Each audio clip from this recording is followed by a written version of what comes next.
याभ्यां विना This call is now being recorded. सिद्धा स्वांतस्तु गुरुजी प्रणाम। हाँ स्वस्ति। इदानीं कक्षायाः आरम्भः क्रियते।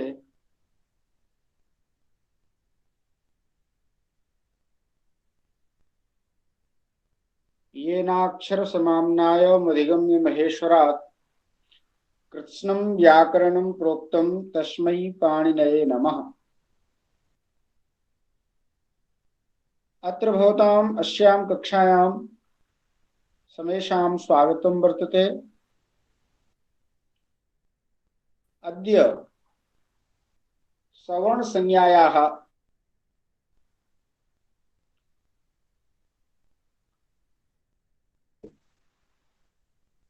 पुनः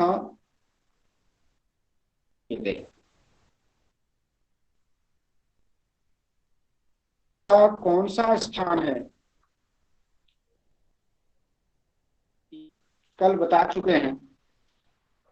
सभी वर्णों का प्रयत्न और स्थान, इन पर चर्चा कल की कक्षा में हो चुकी है।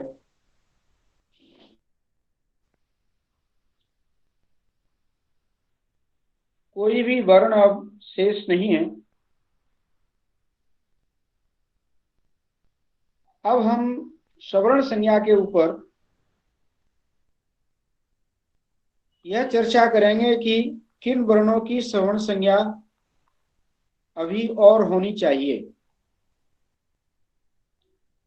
जैसे कि स्थान और प्रयत्न, आभ्यंतर प्रयत्न जिन वर्णों के एक होते हैं उनकी सवर्ण संज्ञा होती है, तो री और री की सवर्ण संज्ञा नहीं होगी, क्योंकि री वर्ण और ली वर्ण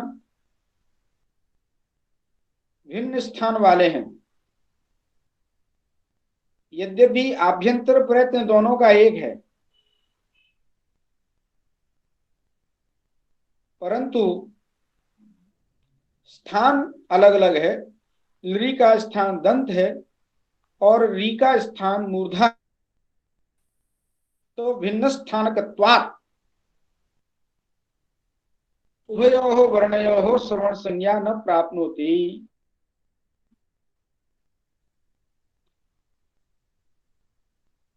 इसके लिए हमें कोई न कोई प्रयास कर, पाणिनि अनुसार तो री और री की सवर्ण संज्ञा होती नहीं है।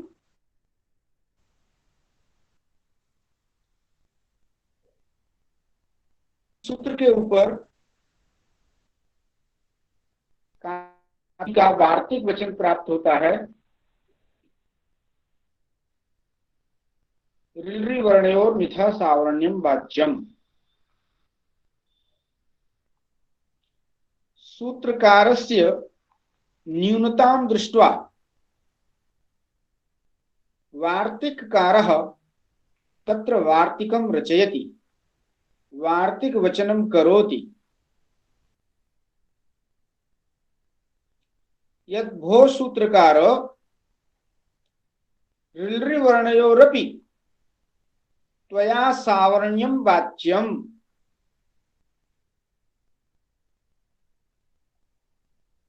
उक्तानुक्त दुरुक्तानां चिंता यत्र प्रवर्तते तम ग्रंथम वार्तिकं प्राहुः वार्तिकज्ञाः विचक्षणाः मनीषिणः। तो कुछ कमी सूत्र में रह, उसकी पूर्ति के लिए यह वचन कात्यायन पढ़ाए गए हैं। इससे समग्र का व्याकरण, ये जो त्रिमुनि है, मुनि त्रिम नमस्कृत्य, अभी तक महर्षि पतंजलि और पाणिनि के अनुसार थे। अभी तक कात्यायन मुनि का कोई विशेष था। अब यह सवर्ण संज्ञा के ऊपर वाक्य प्राप्त हो रहा है। इन वार्तिकों की रचना कात्यायन मुनि के द्वारा की गई है और तीनों मुनियों को मिलाकर के व्याकरण का यह त्रिमुनि व्याकरण स्वरूप सामने आता है। अब आप देख रहे होंगे कि री और री की श्रवण संज्ञा कितनी जरूरी है। होत्रिकार प्रयोग में श्रवण दीर्घ करने के लिए री और री का श्रवण होना बहुत जरूरी है, अन्यथा आकाशवर्ण दीर्घ से दीर्घ कैसे होगा, होत्रिकार प्रयोग कैसे बनेगा। इसलिए यह री और री की श्रवण संज्ञा यहां बहुत जरूरी है। अक्ष से श्रवण अच परे हो तभी दीर्घ होगा।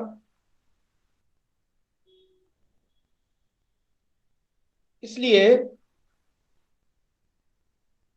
ऋलृ वर्णयो मिथा सावर्ण्यम भो सूत्रकार त्वया ऋलृ वर्णयो मिथा सावर्ण्यम वाच्यम। भले ही स्थान इन दोनों वर्णों के भिन्न है, फिर इन दोनों वर्णों की श्रवण संज्ञा होगी। आच आच इति रलौ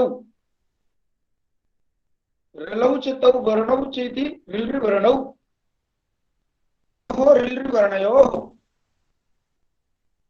साच्यम।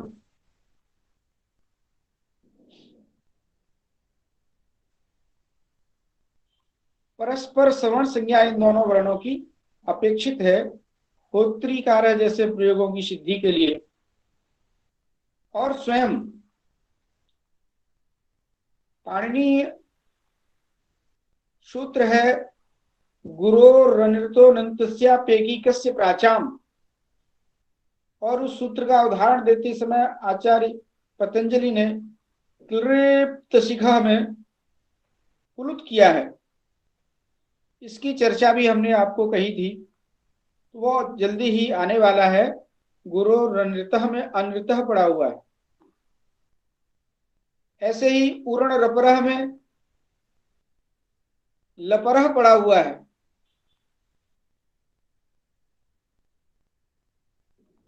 तो कई ऐसी जगह हैं जहां पर हमें री और री की श्रवण संज्ञा की आवश्यकता है, और पाणिनि के सूत्र के अनुसार री और री की श्रवण संज्ञा संभव नहीं है। अतः महर्षि कात्यायन का वार्तिक वचन हमें मार्ग निर्देश प्रदान करता है श्रवण संज्ञा के बारे में।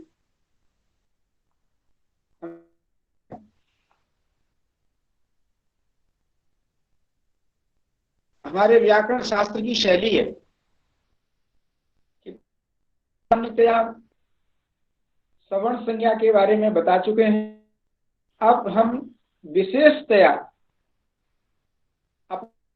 में वार्तिक वचन बतलाया और निषेध के रूप में आगे जाकर के नाज्यलव सूत्र भी आएगा, वह भी श्रवण संज्ञा के ऊपर ही है। कहां कहां स्थान प्रयत्न साम्य होने पर भी श्रवण संज्ञा नहीं होनी चाहिए। स्थान प्रयत्न एक है, फिर भी वहां श्रवण संज्ञा अभीष्ट नहीं है। इस दृष्टि को देख करके एक अपवाद सूत्र, एक विशेष सूत्र के बाद, सामान्य सूत्र के बाद एक विशेष सूत्र की संरचना आगे आएगी। ऐसी शैली संपूर्ण व्याकरण में देखने को मिलती है और इस शैली से आपको परिचित होना होगा। इसलिए श्रवण संज्ञा पर ही आप यहां परिचित हो जाइए कि सामान्यतया सभी वर्णों की श्रवण संज्ञा का विधान कर दिया। कुछ अपवादतया जैसे रियल री की हो रही है तो वार्तिक वचन के द्वारा वहां पर विशेष श्रवण संज्ञा का विधान किया, और स्थान एक हो और प्रयत्न एक हो तो भी श्रवण संज्ञा नहीं होनी चाहिए, ऐसा निषेध वचन भी श्रवण संज्ञा के ऊपर ही आगे आने वाला। तो ये व्याकरण की शैली है, इस शैली से आपको परिचित होना होगा। ताकि हम व्याकरण के सूत्रों की मानसिकता क्या है, किस तरह से सूत्र बनते हैं, किस तरह से वह किन प्रयोगों में लगते हैं, उसकी एक स्वाभाविक से भी अपने को परिचित होना होगा। जिस प्रकार आप मेरी कक्षा में आते हैं तो व्याख्या करने वाले का स्वभाव क्या है, वह किस तरह से व्याख्यान देना चाहता है, आपको क्या समझाना चाहता है, तो प्रारंभ में तो उसको समझना पड़ता है कि आखिर इनकी शैली क्या है, किस तरह से ये अपना व्याख्यान देकर के पदार्थों को समझाते हैं। हर एक अध्यापक की, हर एक आचार्य की अपनी शैली होती है, और जब हम उस शैली को समझ लेते हैं तो फिर हम धीरे धीरे धीरे धीरे जल्दी से हम पदार्थ बोध करने लगते हैं। तो सवर्ण संज्ञा में सूत्रकार की जो शैली है, अभी तो सूत्रकार नहीं, अभी तो यहाँ ग्रंथकार श्रीमद् भट्टोजी दीक्षित हैं, और उन्होंने किस शैली में इस ग्रंथ की रचना की है यह हमें परिचित होना होगा। तो सवर्ण संज्ञा करने वाला सूत्र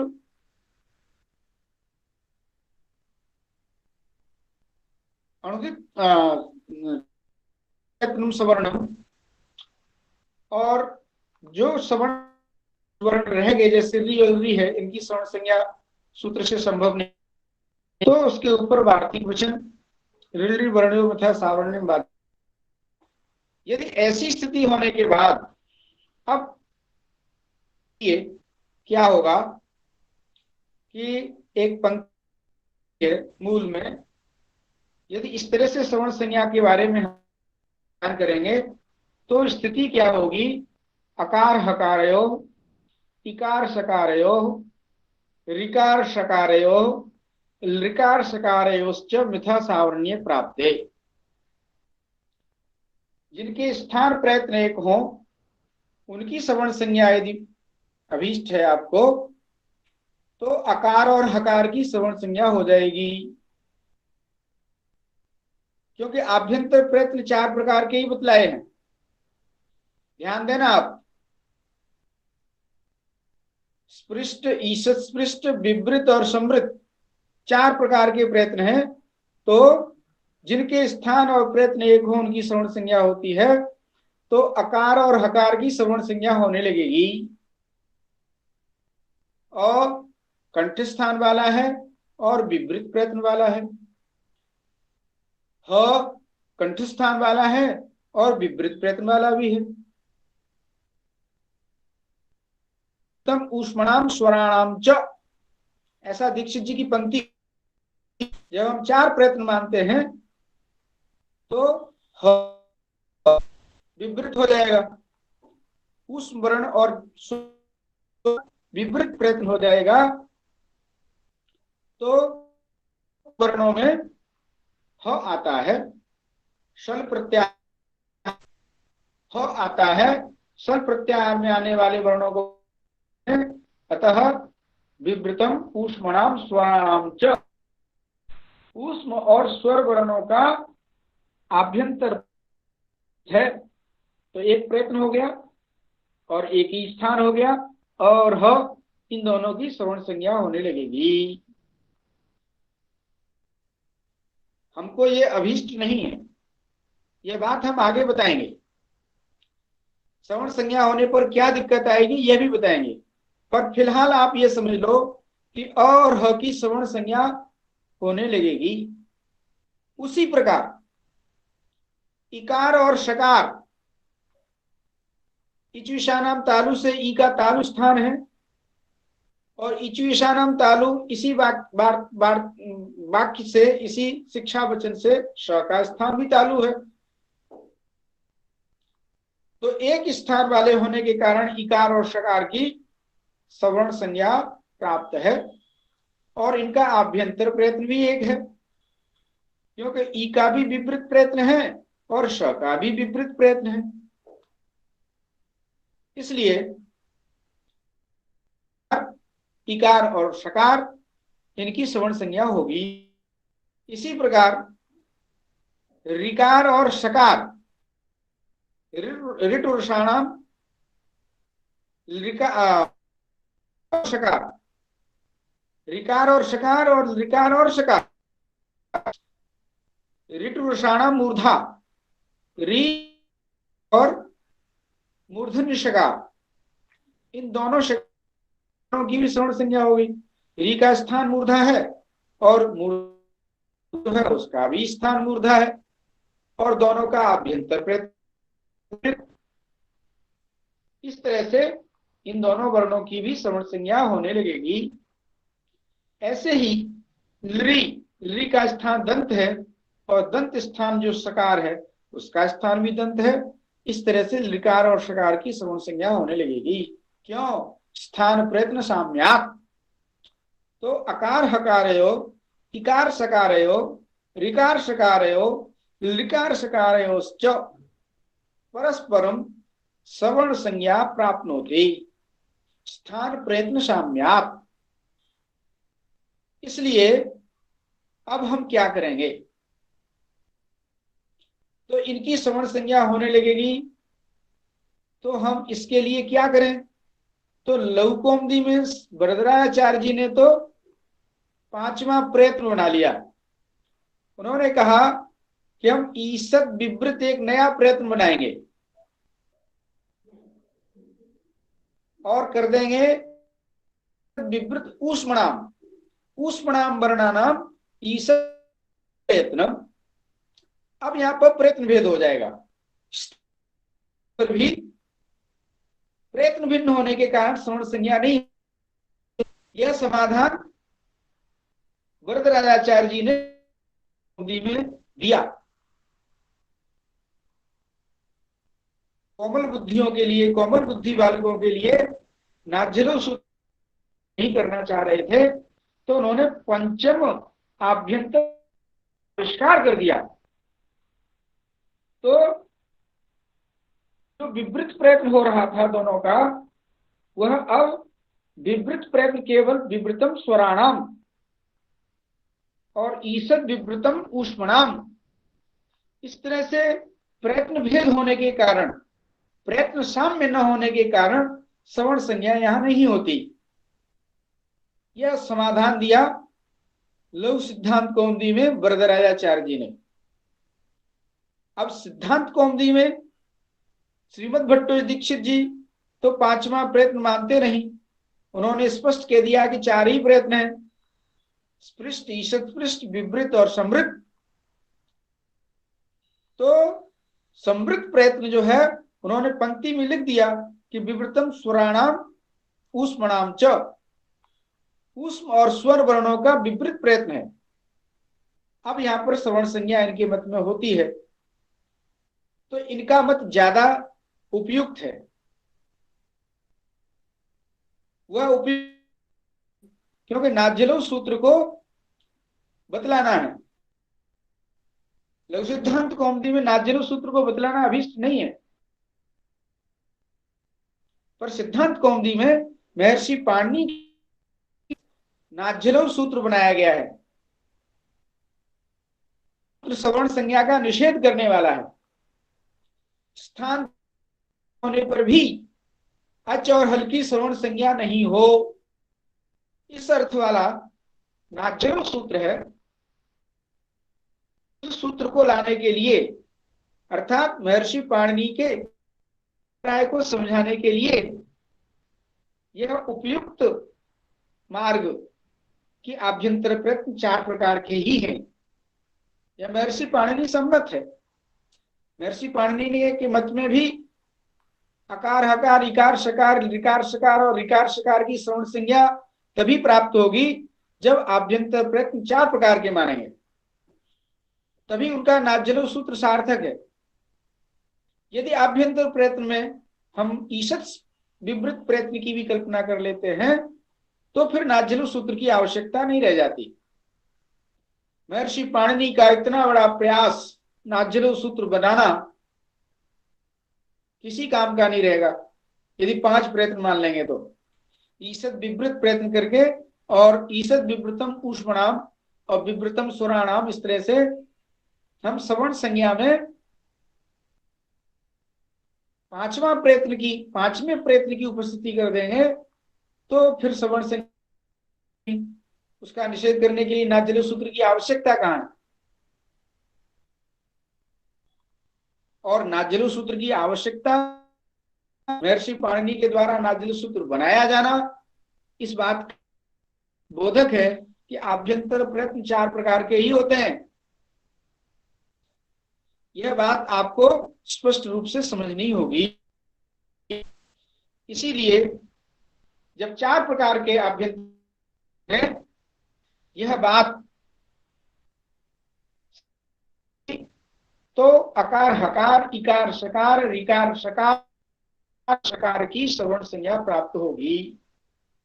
अब इस सवर्ण संज्ञा को प्राप्त सवर्ण संज्ञा को रोकने के लिए महर्षि पाणिनि अगला सूत्र बनाते हैं नाझलौ। 1-1-10 पहले अध्याय के पहले पाद का 10वां सूत्र है नाझलौ। और तुल्यास्य प्रयत्नम सवर्णम 9वां सूत्र है 1-1-9 और 1-1-10। यही अष्टाध्यायी की शैली है। उसी शैली के अनुसार यहाँ ये चल रहे हैं। पहले हम सामान्य सूत्र बनाते हैं, फिर उसका अपवाद सूत्र बनाते हैं, निषेधक सूत्र बनाते हैं। तो पहले तो सवर्ण संज्ञा करके सारे वर्णों का सवर्ण संज्ञा का बोध करा दिया, कौन से वर्ण किसके हैं। अब इसमें अपवाद सूत्र है नाझलौ, क्योंकि सवर्ण संज्ञा वहां इष्ट नहीं है, अभीष्ट नहीं है। अकार और हकार की यदि सवर्ण संज्ञा हो जाएगी तो आगे जाकर के विश्व वाली समस्या आगे आने वाली है।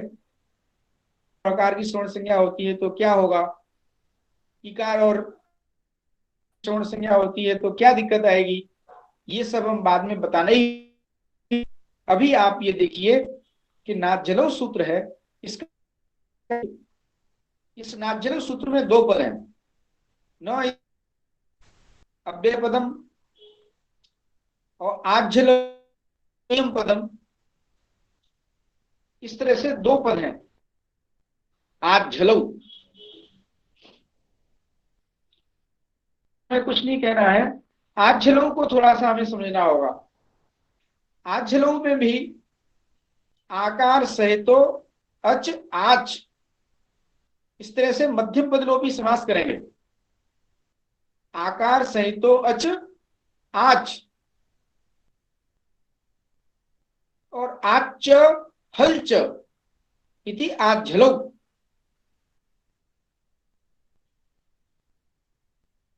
इस तरह से आझलौ शब्द बनेगा, माने आकार सहित अच और हल इन दोनों की न से क्या होगा, यहां पर पूर्व सूत्र से तुल्या से प्रयत्नम सवर्णम सूत्र से सवर्णम पद की अनुवृत्ति आएगी इस सूत्र में। और कार्यवशात विभक्तिर विपरिणाम, कार्यवशात वचनस्य विपरिणाम, वचन का विपरिणाम करके द्विवचन है तो हम सवर्णम को सवर्णौ, जैसे आझलौ सवर्णौ न, आ अच इति आच और हल ये आपस में स्थान पर भी सवर्ण संज्ञक नहीं होंगे।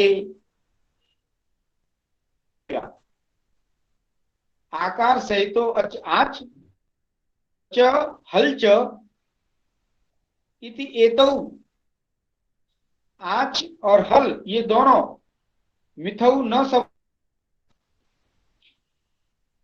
इन दोनों की आपस में सवर्ण संज्ञा नहीं होगी। स्थान प्रयत्न एक होने के कारण ही तो सवर्ण संज्ञा प्राप्त है। और स्थान प्रयत्न एक कब होंगे, जब आभ्यंतर प्रयत्न हम 4 मानेंगे, 5 नहीं 4 मानेंगे। अर्थात उस वर्ण और स्वर वर्णों का आभ्यंतर प्रयत्न जब विवृत मानेंगे तब एक प्रयत्न होने के कारण यहां सवर्ण संज्ञा का प्रसंग आएगा। और उसी सवर्ण संज्ञा को निषेध करने के लिए यह सूत्र नाझलौ सूत्र, उसी सवर्ण संज्ञा का निषेध करने के लिए यहां पर लिया जाएगा। इस तरह से आपने देखा कि किस तरह से नाझलौ सूत्र की आवश्यकता महसूस हो रही है। आचार्य जी ने एक पंचम प्रयत्न की कल्पना करके इस सूत्र की आवश्यकता पर पानी फेर दिया। इस सूत्र की हम प्रयत्न संख्या 1 बढ़ा लेंगे, कर लेंगे, सवर्ण संज्ञा ही नहीं होगी। सवर्ण संज्ञा नहीं होगी तो उस सवर्ण संज्ञा का निषेध करने के लिए नाझलौ सूत्र की आवश्यकता। अतः लघु सिद्धांत कौमुदी में नहीं लाया जाता है, परंतु भट्टो दीक्षित मुनित्रयम् नमस्कृत्य, तीनों मुनि हैं, महर्षि पाणिनि के द्वारा बनाया गया नाझलौ सूत्र है। महर्षि पाणिनि ने बड़े ही प्रयास से परम कारुणिको भगवान पाणिनि छात्र हितेषु तेच्छु एकम एकम लघु लघु सूत्रम रचयामास। तो उस नाझलौ सूत्र को सार्थक करने के लिए और महर्षि पाणिनि के द्वारा अभीष्ट आभ्यंतर प्रयत्न मात्र 4 ही हैं, यह बतलाने के लिए श्रीमद् भट्टो दीक्षित संज्ञा प्रकरण में नाझलौ सूत्र को लाते हैं। तो अब क्या होगा, अच और हल की सवर्ण संज्ञा नहीं होगी, भले ही स्थान प्रयत्न एक हो। स्थान और प्रयत्न दोनों के साम्य होने पर भी, एक होने पर भी अच और हल आपस में परसंज्ञक नहीं होंगे। इससे क्या होगा, कार और हकार की सवर्ण संज्ञा नहीं होगी, इकार और संज्ञा नहीं होगी, ऋकार और मूर्धन्य षकार की सवर्ण संज्ञा नहीं होगी, ऋकार और दंत षकार की सवर्ण संज्ञा नहीं होगी। तो उससे फायदा क्या होगा, प्रयोग क्या बनेगा, कहां दिक्कत। तो उसमें आगे दीक्षित जी लिखते हैं, तेनो अज्जल वर्णयो परस्पर सावर्ण निषेधेन। तेना का मतलब क्या हुआ कि अच और हल की, हल वर्ण की स्थान प्रयत्न एक होने पर भी सवर्ण संज्ञा का निषेध कर देने के कारण दधि इत्यस्य हरत शीतलम षष्ठम सांद्रम इत्येतेषु परेषु ऋणादिकम न। दधि अग्रे हरति एक प्रयोग है, आप ध्यान दीजिए, दधि अग्रे हरति। अब यहां पर इको ऋणिकी से ऋण प्राप्त है। कहा कैसे कि दधि अग्रे हरति है, हरति में जो ह है वह अपने सवर्णी अ का बोध करा देगा। सवर्णी का बोध कराने वाला सूत्र आगे आने वाला है, अनुदित सवर्ण से चाप प्रत्यय। पंडित जी, फिर हो तो, लेकिन हो तो औच नहीं है ना, वो क्यों होता है? हो तो औच नहीं है ना। हाँ बताएंगे, ध्यान दीजिए, पहले प्राप्त कर लीजिए, फिर बाद में निषेध के बारे में चर्चा करेंगे। तो अ दधि अग्रे हरति है, तो अब यहां पर किस तरह से प्राप्त होता है यण, ये हरति का वह अपने सवर्णी अ का बोध करा दे। किस सूत्र के बल पर, आगे सूत्र आने वाला है अनुदित सवर्ण से चाप। तो वह अपने सवर्ण का बोध कराता है। तो सवर्णी अ और ह है, ह का स्थान कंठ है, ये सवर्ण है कैसे, स्थान एक होने के कारण सवर्ण है और प्रयत्न एक होने के कारण सवर्ण। अ और ह का प्रयत्न भी विपरीत है और अ और ह स्थान भी कंठ है। तो समान स्थान प्रयत्न कारण अनुदित सवर्ण से चाप प्रत्यय के बल पर हम अकार से हकार का और हकार से अकार का बोध कर लेंगे। इससे क्या होगा कि वह हकार जो है, हरति का जो हकार है, वह अकार के रूप में भी अकार का बोध करा देने पर, अ का स्वरूप लाने पर अब अ जो है अच प्रत्याहार में आता है। अतः यहाँ इको णिची से यण होना चाहिए। ये स्थिति आती है सवर्ण संज्ञा करने पर।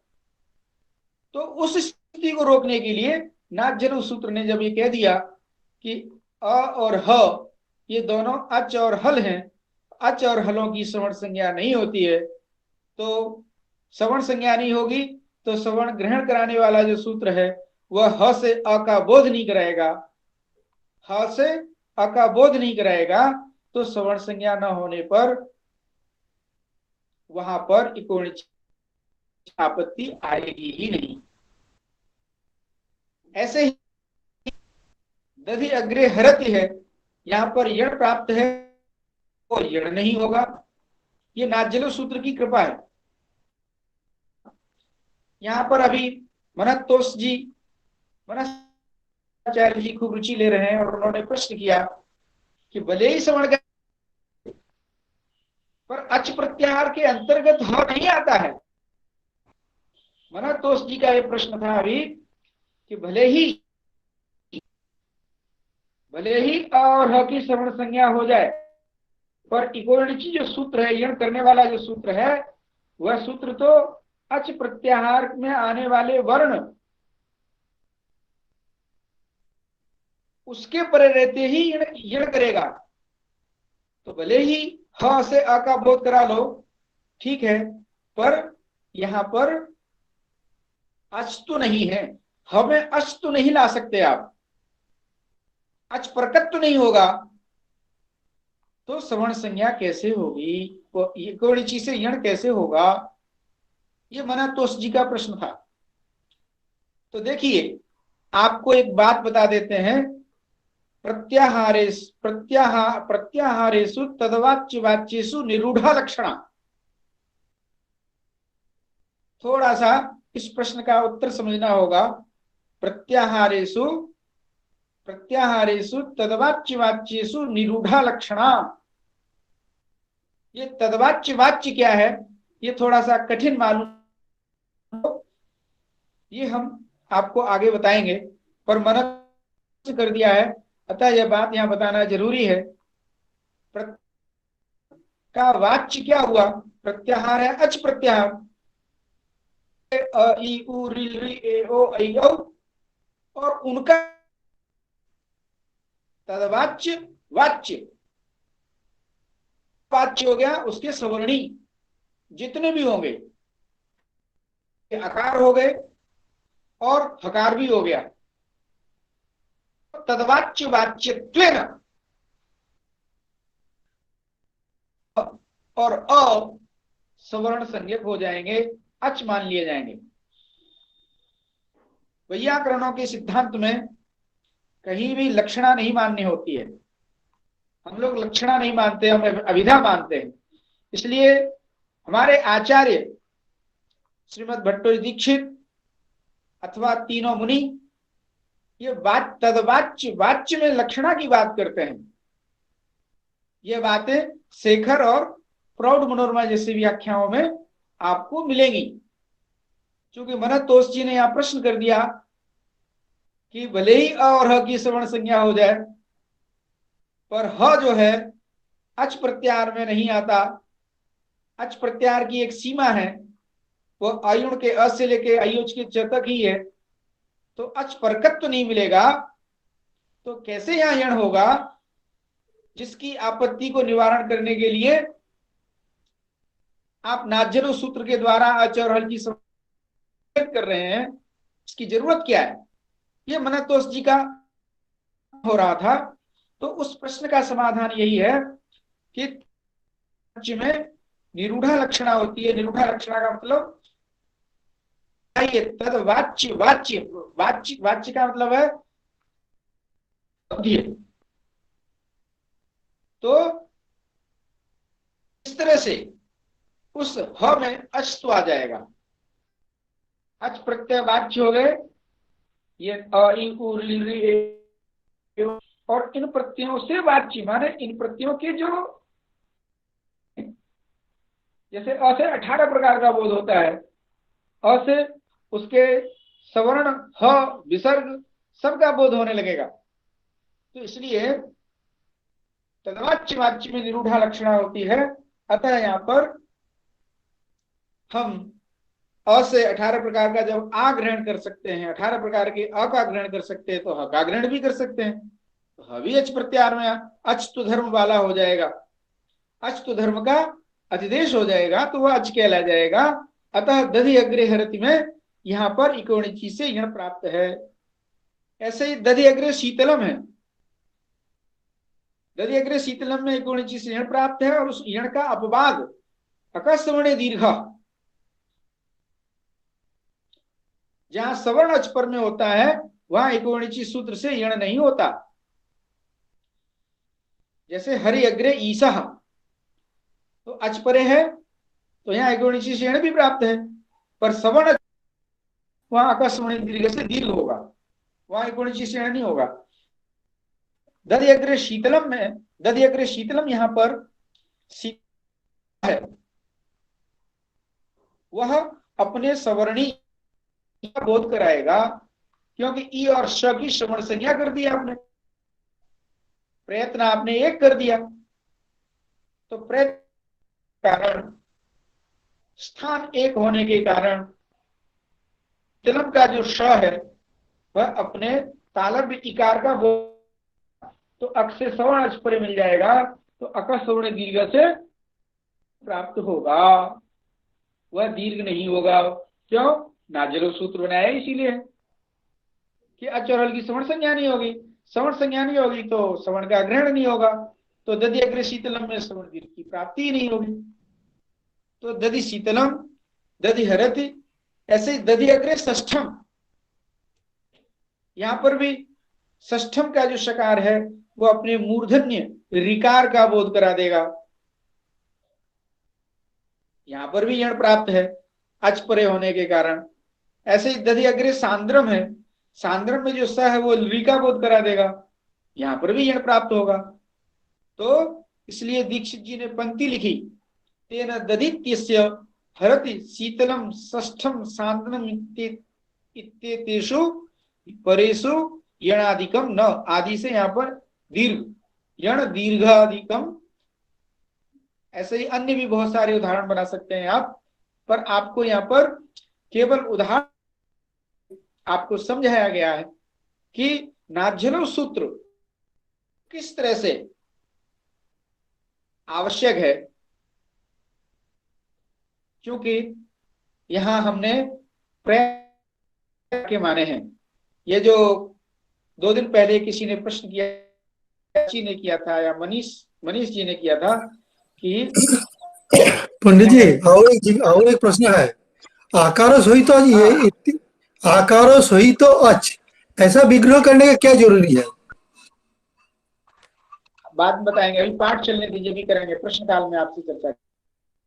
तो मूल पंक्ति जो चल रही है, सिद्धांत कौमुदी की जो पंक्ति चल रही है, वह पंक्ति लग गई आपको, तेन दधित्यस्य हरति शीतलम षष्ठम सांद्रम इत्येतेषु परेषु यणादिकम न, अन्यथा दीर्घादीनामिव हकारादीनामपि ग्रहणक शास्त्र बलात् अचत्वम स्यात्। देखिए ये पंक्ति लगाइए आप, सिद्धांत कौमुदी की ये पंक्तियां लगाना बहुत जरूरी है। श्रीमद् भट्टो दीक्षित जी ने ये जो पंक्ति लिखी है, अन्यथा, अन्यथा का मतलब है नाझ्यलावित सूत्राभावे,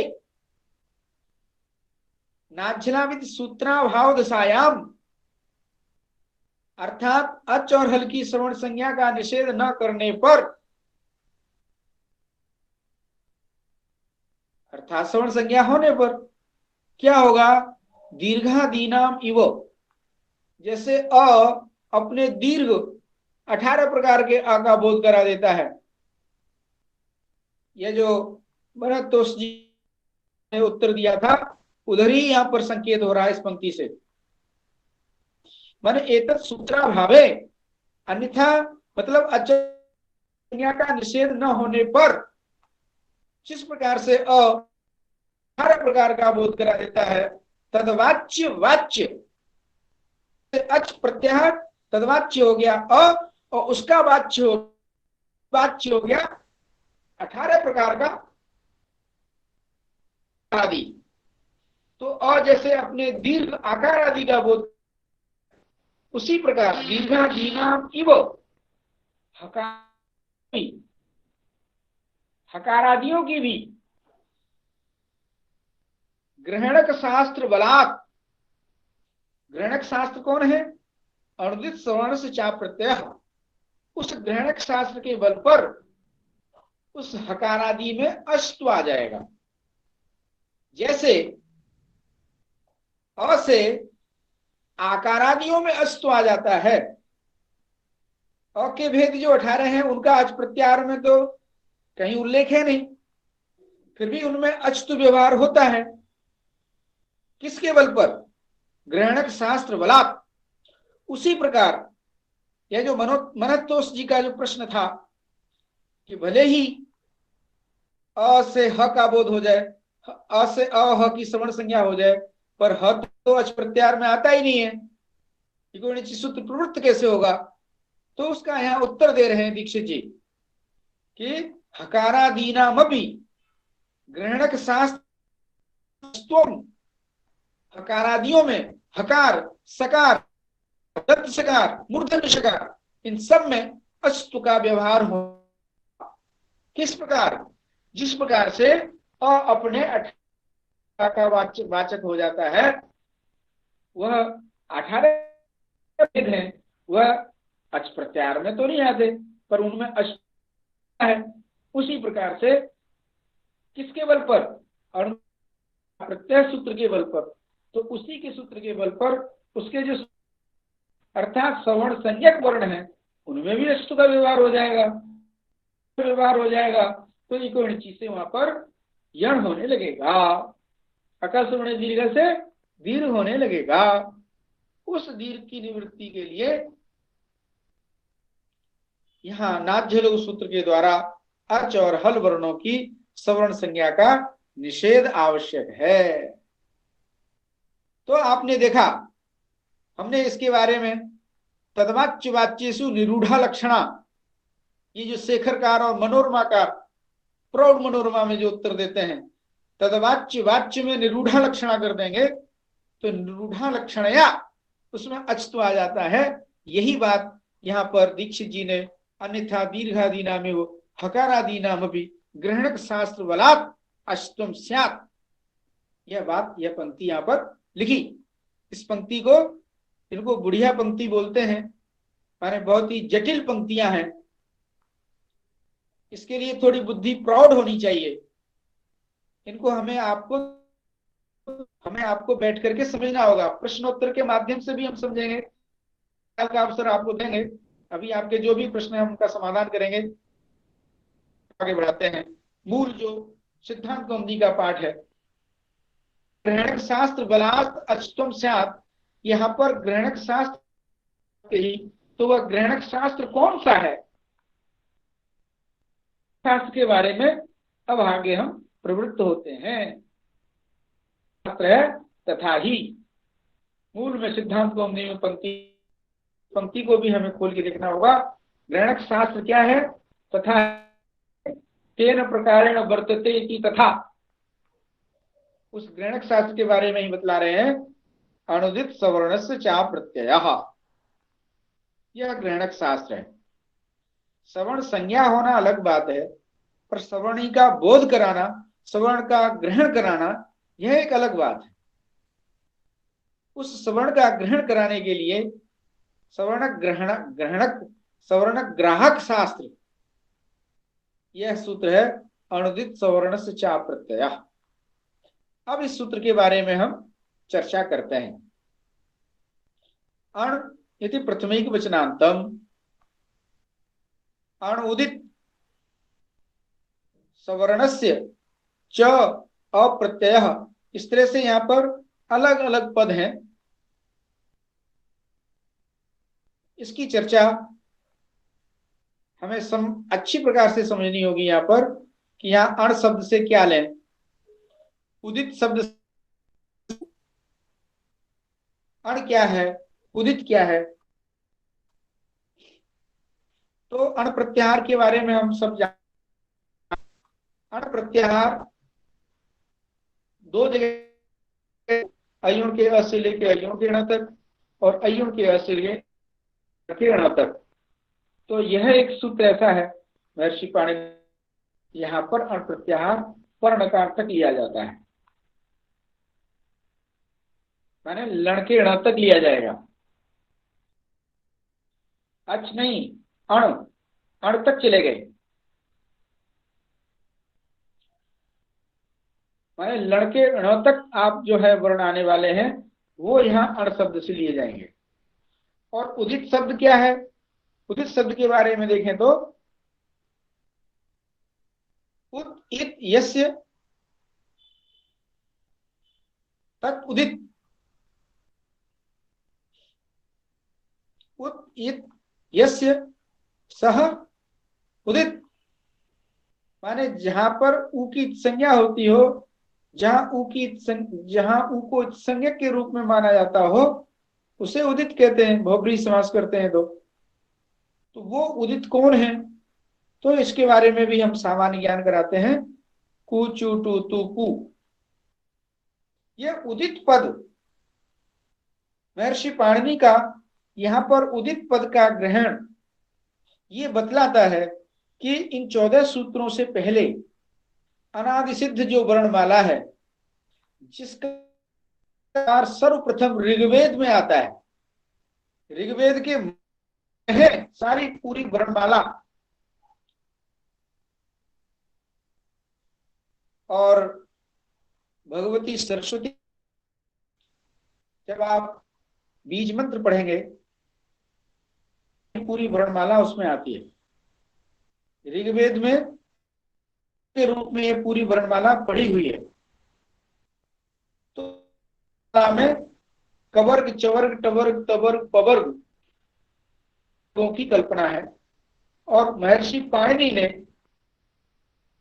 उदित शब्द का ग्रहण करके उसी वर्णमाला की तरफ संकेत किया है। उसी वर्णमाला में स्थित कवर्ग कुचु टू तू पू,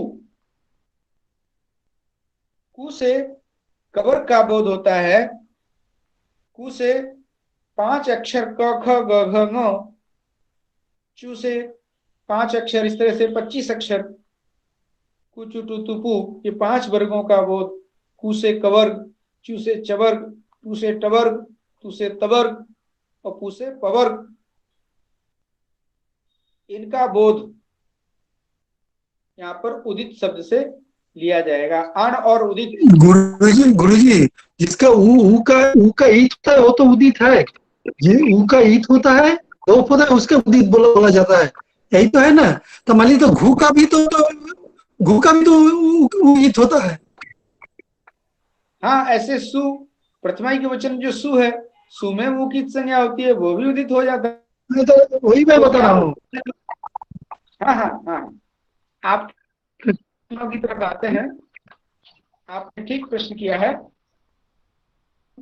यहीं पर पाठ बंद करते हैं और आपके प्रश्न काल का आमंत्रण के प्रश्नों का उत्तर देने के लिए प्रवृत्त होते हैं।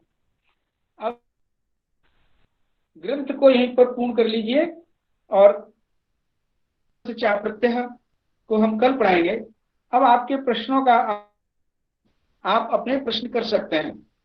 अब आप अपने प्रश्न रखिए, क्या शंकाएं हैं, क्या क्या दिक्कतें हैं, बोलिए। मेरा प्रश्न नहीं हो सकता है क्योंकि आप गुरुजी है, मैं छात्र हूँ। मेरा जिज्ञासा है, मैं कैसे हाँ प्रश्न कर सकता हूँ? मैं छात्र हूँ ना, मैं आपको मेरा जिज्ञासा होगा, प्रश्न कैसे होगा? हाँ, वही प्रश्न ही जिज्ञासा के रूप में मेरे द्वारा प्रश्न शब्द कहा गया, आपकी जिज्ञासा है, अच्छी बात है। तो अब यहाँ आप कहते हैं कि उदित शब्द का यह हम जो उदित अर्थ जो है किया तो है वो ना, का ईत होता है इसलिए उदित होता है। तो मान लीजिए तो उदित से तो मान लीजिए सु उदित है, घू उदित है, सभी तो उदित है, क्यों कुचू टू तू पू क्यों? हाँ, केवल इसी को क्यों लिया जाता है? तो यही बात है। देखिए, ये हमने विग्रह करके उदित शब्द को लिया, उदित शब्द में हमने विग्रह कर दिया, समास कर दिया, तो उत इत यस्य तत् उदित, है ना। अब हम विग्रह करके हमने ये अर्थ निकाल लिया, पर वास्तव में योगरूढ़ शब्द है उदित। उदित शब्द जो है योगरूढ़ है, नहीं है। जैसे पंकज शब्द है, पंकज जाता है, पंकज जाता है, पंकज, तो पंकज शब्द का अर्थ केवल कमल अर्थ ही क्यों लिया है? क्योंकि पंकज शब्द जो है कमल अर्थ में रूढ़ हो गया है। हालांकि व्युत्पत्ति लभ्य अर्थ तो कुछ और भी होता है। ऐसे ही उदित में आपने विग्रह कर दिया, तो व्युत्पत्ति से आपने उदित और उदित विग्रह करने के बाद उसके बाद हमने दिया इन 5 वर्गों में। तो रूढ़िर योगम, रूढ़ी जो होती है प्रसिद्धि, पाणिनि व्याकरण में उदित पद से यहाँ पर प्रसिद्धि कुचुटुतुपु इन 5 वर्गों के लिए ही है। यहाँ विग्रह के द्वारा व्युत्पत्ति लभ्य अर्थ जो कह ले देंगे, जैसे कि आप कह रहे हैं कि उदित केवल यही 5 ही क्यों? प्रथमा का एक वचन में जो है सुमेउ की संज्ञा होती है, तो उत इत यस्य तत् उदित, तो सुवी उदित कहलाएगा, तो उदित पद से स का भी ग्रहण कर लेंगे। तो आपका ये जो जिज्ञासा है, आपका ये जो प्रश्न है, इसमें हम आपको ये उत्तर देना चाहते हैं कि यहाँ उदित शब्द योग रूढ़ है, केवल यौगिक नहीं है। जैसे पंकज शब्द योग रूढ़ है, पंकज शब्द से केवल कमल अर्थ ही क्यों लिया जाता है? क्योंकि उसकी प्रसिद्धि कमल अर्थ में ही हो गई है। इसी प्रकार उदित शब्द की प्रसिद्धि पाणिनि व्याकरण जब पढ़ते हैं तो वहां पर उद इत यस्य स उदित, और आगे स्वयं वो लिखेंगे उदित माने क्या। स्वयं दीक्षित जी ने इसका उत्तर कुचुटुतुपु एते उदितः, उन्होंने स्वयं व्याख्या में लिखा है कि कुचुटुतुपु एते माने उदित शब्द से जाने जाएंगे। यहाँ उदिता का मतलब ये नहीं है कि वद धातु प्रत्यय करके और संप्रसारण करके उदित बना लो, उदित इस तरह से भी बना, वद धातु से त प्रत्यय करेंगे, बची सब आदि ना वह को उ संप्रसारण करके और ईट का आगम करके उदिता का अर्थ ये भी होता है। इसका यहाँ भी एक जिज्ञासा है गुरुजी, एते उदित, तो एते बोल के तो नियमित कर दिया है ना, कुचु टूतु पे एते उदित, इसका उदित ना उदित तब तो अनुदित हो जाएगा ना, तो सु अनुदित हो जाएगा, घु अनुदित हो जाएगा, क्योंकि वो तो नियमित कर दिया जे कुचु टूतु पु एते उदित, मैंने इसका अतिरिक्त जो है वो उदित नहीं है, वो तो नियमित कर दिया। हाँ बिल्कुल, यहाँ एवकार लगा दीजिए, एते एव उदितः। यहाँ एवकार, तो एवकार का मतलब है अन्यों विवच्छेद, अन्यों से बिल्कुल अलग, बस केवल यही उदित होंगे, इनकी संज्ञा है। वही बताइए सर। वही मैं बता रहा हूँ कि उदित शब्द यहाँ पर संज्ञा है, और संज्ञा कैसी संज्ञा है? योग रूढ़, योग रूढ़। इसलिए उदित का यदि हम वाच्यार्थ लें तो वाच्यार्थ भी इसमें घट रहा है, और फिर इस वाच्यार्थ को, यौगिक अर्थ को ही एक विशेष अर्थ में रूढ़ कर दिया जाता है, इसी को हम योग रूढ़ कहते हैं। इसलिए पंकज शब्द से जिस तरह से कमल अर्थ और अर्थ नहीं लिया जाता, उसी प्रकार कुछ उदित शब्द से इन्हीं 5 को लिया जाएगा, इसमें रूढ़ हो गया उदित शब्द, अतः अन्य का ग्रहण हम, यह स्वयं ने भी श्रुति की व्याख्या करते समय उन्होंने स्वयं लिख दिया कि इन्हीं को उदित, और यही व्याकरण शास्त्र में उदित शब्द से प्रसिद्ध है। यही मैं कह रहा था आपसे, यहाँ उदित का मतलब कोई अर्थ, उदित और अस्तः, एक उदित होता है, सूर्य उदित हो अस्त हो गया, वहाँ उदित शब्द का क्या अर्थ है, व्युत्पत्ति लभ्य अर्थ उसका क्या है, और बद धातु से प्रत्यय करने पर संप्रसारण करने पर वहाँ उदित का अर्थ कथित हो जाएगा। तो वो यौगिक अर्थ नहीं लेना है अपने को, योग रूढ़ माने जिन अर्थों में कोई शब्द विशेष रूढ़ हो जाते हैं वो अर्थ लेना है, तो वो कुचुटुतुपु यही है। ठीक है ना? और कोई प्रश्न है, और कोई जिज्ञासा है? प्रणाम गुरुजी। हाँ प्राची, स्वागत है, बोलिए। गुरुजी, जो सूत्र नाझलो जैसे अयुण है, तो गुरुजी अकार अपने अष्टादशों का बोध कराता है, इकार भी कराता है, तो गुरुजी यहाँ पे ऐसा क्यों हुआ कि आकार सही तो अच अच से ही सबका बोध हो जाता। बहुत अच्छा, बहुत अच्छा, बहुत सुंदर प्रश्न किया। यहाँ पर आजलु, इस तरह से आच और हल, आच हल से ही आजलु, इस प्रकार का आप करके यह अर्थ क्यों किया करते थे, अच्छ हलचे के अज्जलु और न अज्जलु, इस तरह से हम सूत्र बना। प्राची का प्रश्न बहुत अच्छा है। इसको आपका प्रश्न ये था कि यहाँ पर आकार का प्रश्लेष क्यों किया। जो अ है वह अ अपने सवर्णी वाच्य जो है 18 आदि है उनका भी बोध था। फिर आ का अलग से प्रश्लेष करके आ की और श्रवण संज्ञा और हल की, देखो अर्च और हल की श्रवण संज्ञा नहीं होती और आ और हल की श्रवण संज्ञा भी नहीं होती। सूत्र का अर्थ तो ये है, वास्तव में यहाँ पर आ और हल इन दोनों की भी श्रवण संज्ञा नहीं होती। इस तरह से आकार का प्रश्लेष करने की क्या आवश्यकता है, प्राची का यही तो प्रश्न है। या अलग से आकार का प्रश्लेष करने की आवश्यकता क्या है, जब अच और हल का श्रवण संज्ञा का निषेध हो गया और अच वही आकार सही तो अच, ऐसा विग्रह करने का क्या जरूरी है। आकार सही तो अच, ऐसा विग्रह करने का क्या जरूरी है। ऐसा विग्रह करके आपने जो आकार का प्रश्लेष किया है, उस आकार के प्रश्लेष की क्या आवश्यकता है, यही प्रश्न है। तो इसका समाधान कल के पाठ में होगा। तेन विश्वाभि तित्र होडति ढत्वम न होति, यह बात कल हम बताएंगे। ये आज का जो प्रश्न है इसका उत्तर प्रणाम की हम व्याख्या करेंगे। हाँ, जय हो जय हो। तो वहां पर ये रहेगा। कल तक के लिए आपको अपनी जिज्ञासा को रखना, क्योंकि ये इस सूत्र की व्याख्या हम कल करें। प्रश्नकाल हमने प्रारंभ कर दिया और आज हम आगे कक्षा नहीं पढ़ा, तो इस सूत्र की पूरी व्याख्या करेंगे। तो उसी में ही आपके इस प्राची का प्रश्न तेन विश्वाभि तिरोधति आगे आएगी, चर्चा आएगी उसका कि आकार का प्रश्लेष अलग से क्यों किया गया है। जब कल हम पढ़ाएंगे उत्तर भी हो जाएगा, तो बात रिपीट भी नहीं होगी और आपको गतार्थ ही हो जाएगा, आपको बताया जाएगा। और कोई प्रश्न तो नहीं है गुरुजी? जैसे कि नीचे पंक्ति, हाँ हाँ, पूछिए पूछिए। गुरुजी जैसे नीचे है ना कि ग्रहणक शास्त्र बलात् अचत्वम स्यात्, तो गुरुजी जो ग्रहणक शास्त्र है, जैसे सिद्धांत जब नहीं बनी थी, जब पाणिनि व्याकरण के अनुसार पढ़ेंगे तब तो गुरुजी ग्रहणक शास्त्र तो हमारा इतना लंबा जाएगा, नोदित सवर्णस्य, तो मतलब कैसे बोध होगा कि इससे इसको ग्रहण करेंगे, तब तक तो मतलब जो बच्चा होगा। हाँ हाँ ठीक है, यह कल ही इस कल हम इसके ग्रहणक शास्त्र के बारे में बतलाएंगे। जब तक ग्रहणक शास्त्र बतलाएंगे नहीं, तब तक ग्रहणक शास्त्र बलाद अचतुम शायद इस पंक्ति का अर्थ लगेगा भी नहीं।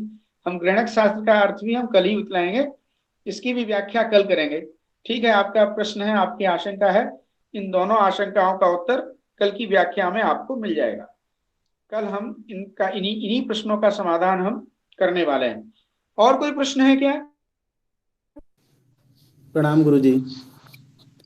हाँ, अपना जी भूपेंद्र गुरुजी। जुड़े हुए हैं।